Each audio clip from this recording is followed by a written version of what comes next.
The day had the sort of three components to it. So there was some Victorian foster carers that were coming into L'Oreal and having the Pampers, and at the same time there was another group of L'Oreal staff that were out doing house makeovers. So 9 properties, over 14 kids sort of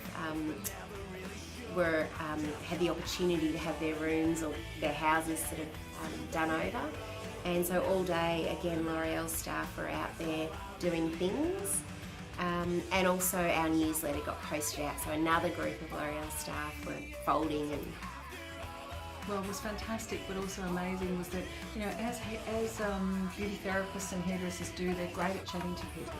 And so even though there was nice chit-chat initially, what came out at the end was that they actually connected really well, because they actually started talking about, you know, what do you do as a foster carer, telling me about it. And so they were absolutely awe-inspired by just the amazing work that foster carers do.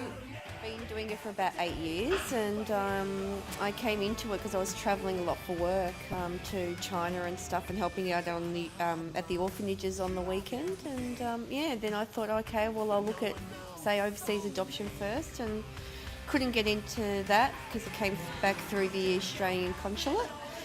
So then identified that the fostering system have a lot of kids in need, and thought we'd just help out in our own backyard, and been doing it ever since. So. Well, when the relationship I was in at the time, we'd gone through IVF and everything, and wasn't successful that way. So I'd had fostering at the back of my mind for a long time, but needed to go through the other steps.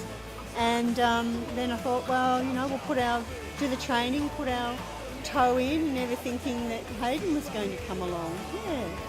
But I decided to do it full time for the last few years and give back and do it that way, because I was travelling a lot interstate, and it was very hard to manage children, being single and get to childcare centres, get back from the airport, so I gave that up and to do it full time.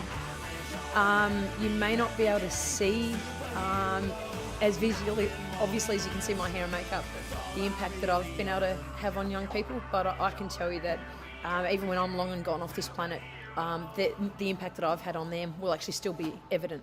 I think the world's always two ways, you know, you give out, you get back. What goes around comes around.